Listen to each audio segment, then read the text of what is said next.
प्रस्तुत है हबीब तनवीर का व्यक्तित्व और कृतित्व। आजादी के बाद के नाटक साहित्य के इतिहास में हबीब तनवीर का अपना अलग मुकाम है।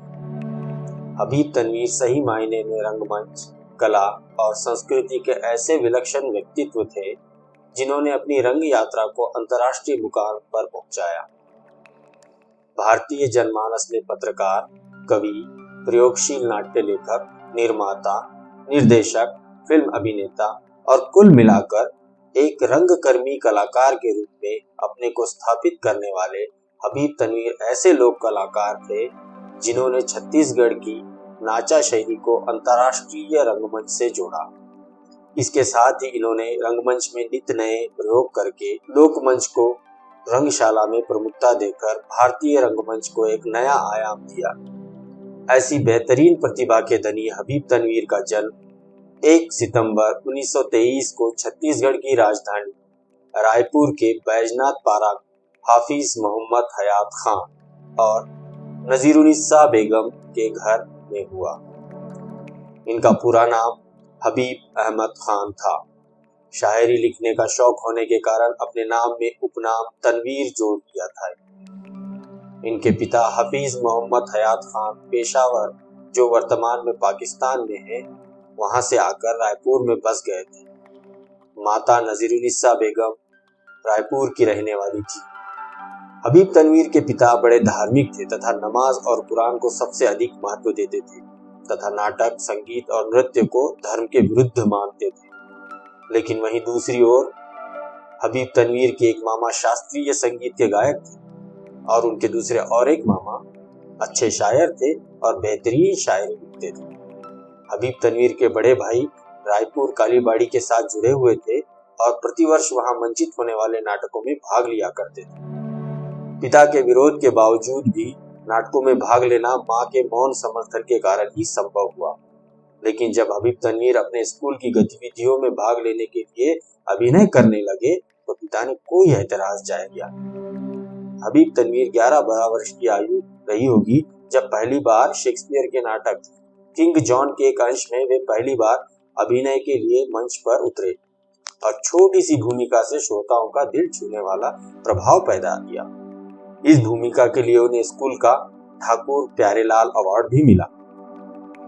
नाटकों में अभिनय के साथ सभी मैट्रिक परीक्षाओं में वे अव्वल रहे।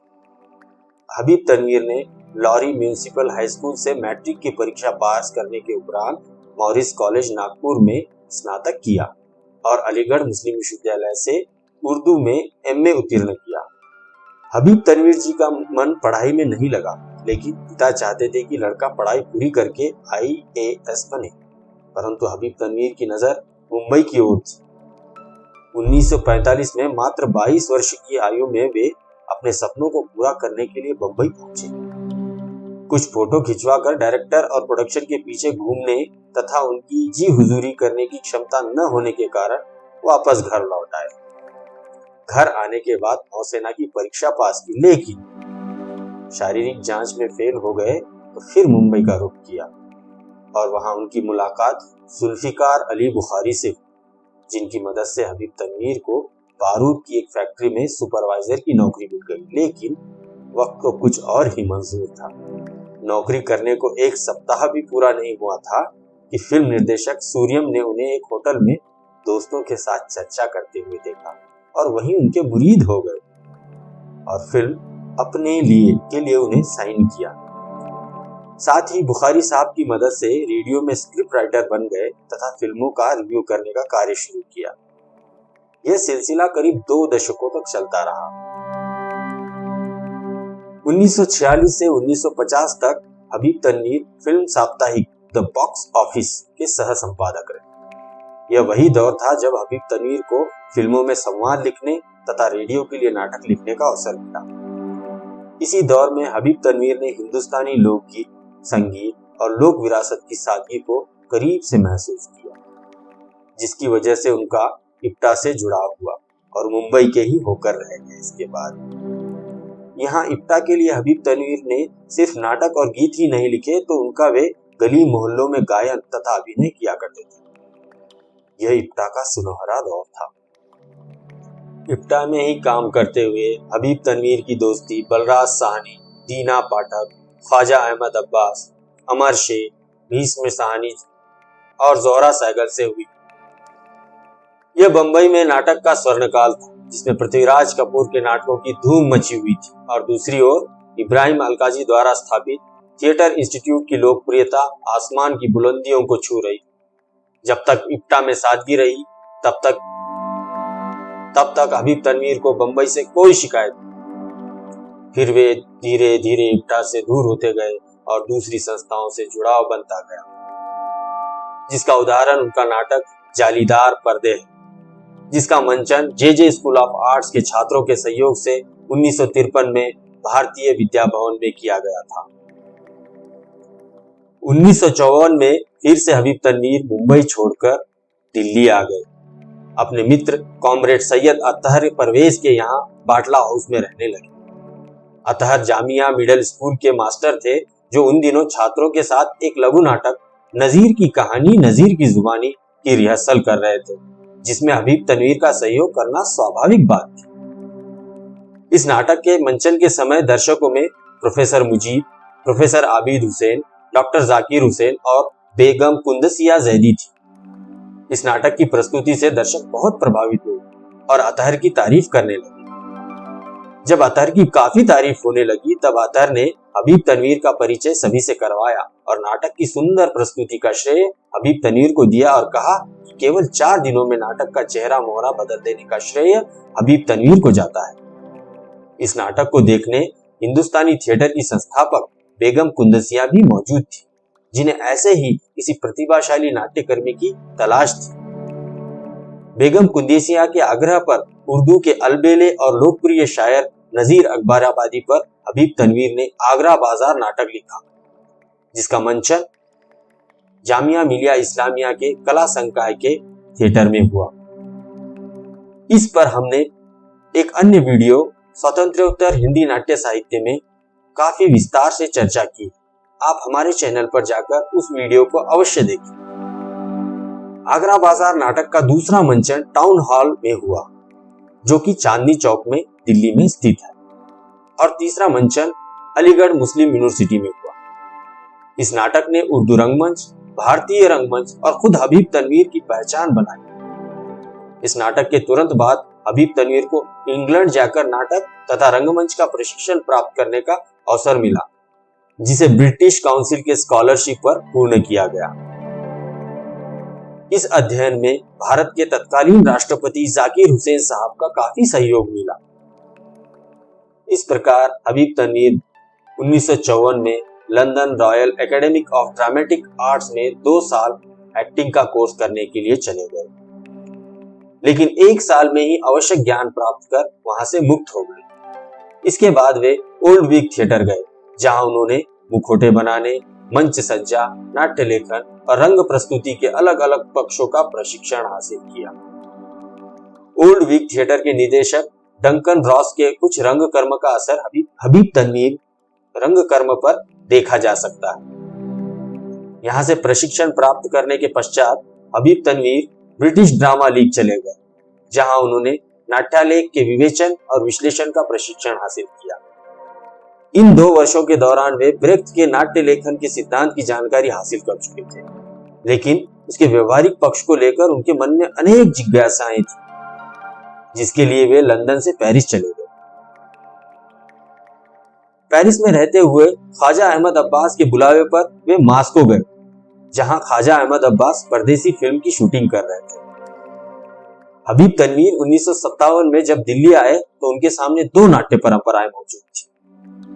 पहली लोकधर्मी नाट्य परंपरा और दूसरी संस्कृत की क्लासिक परंपरा। इस दौरान हिंदुस्तानी थिएटर में निर्देशक का काम मिला, जिसे मोनिका मिश्रा संचालित करती थी। इस थिएटर में हबीब तनवीर ने संस्कृत के नाटककार शूद्रक के नाटक मृच्छकटिकम का अनुवाद मिट्टी की गाड़ी का मंचन किया। इस नाटक के मंचन के बाद हबीब तनवीर वहां से निकल गए। फिर 1958 में मोनिका मिश्रा और हबीब तनवीर ने कुछ अन्य साथियों के साथ मिलकर नया थिएटर आरंभ किया। 1960 में मोनिका मिश्रा और हबीब तनवीर ने शादी कर ली और 1964 में इनकी पुत्री नगीना का जन्म हुआ।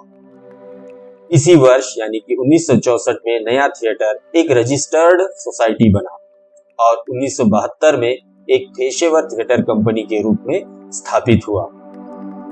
नया थिएटर पर यदि आप विस्तृत जानकारी चाहते हैं तो हमें कमेंट बॉक्स में बताएं, जिस पर हम एक वीडियो बनाने के लिए, एक स्वतंत्र वीडियो बनाने के लिए प्रेरित हो सके।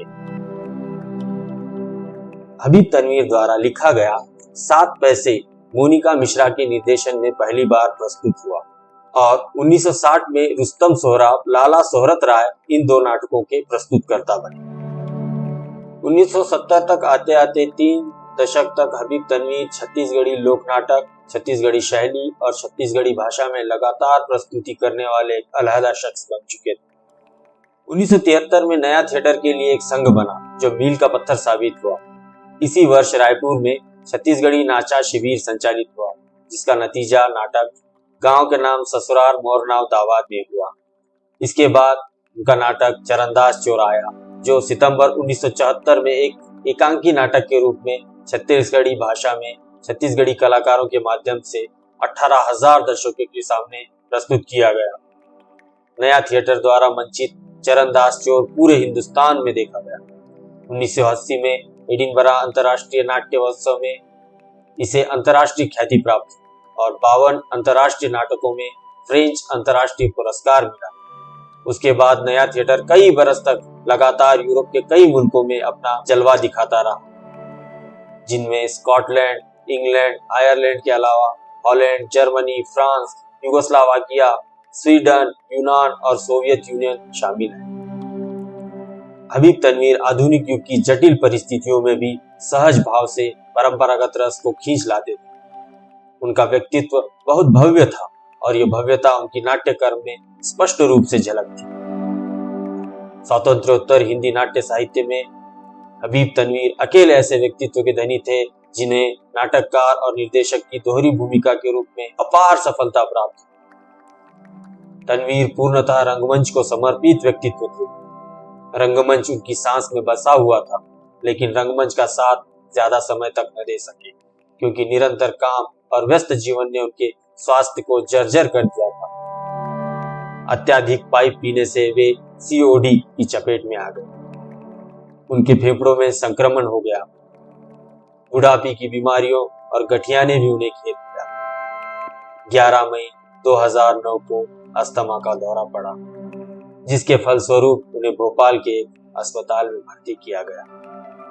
उन्हें 30 दिनों तक जीवन रक्षक उपकरण वेंटिलेटर पर रखा गया। उनके स्वास्थ्य में सुधार होने लगा, इसलिए उन्हें वेंटिलेटर से हटा दिया गया, लेकिन बीमारी ने पलटवार किया और उनका स्वास्थ्य बिगड़ता चला गया। तत्कालीन मध्य प्रदेश सरकार ने भी उन्हें 2 लाख रुपए दिए, किंतु पैसे से उनकी जान बचाई न जा सकी और 8 जून 2009 को 86 वर्ष की आयु में उनका देहावसान, उन्हें राजकीय सम्मान के साथ दफनाया गया। इस प्रकार भारतीय रंग संसार में स्वतंत्रोत्तर भारत के एक शिखर व्यक्तित्व का अवसान हुआ।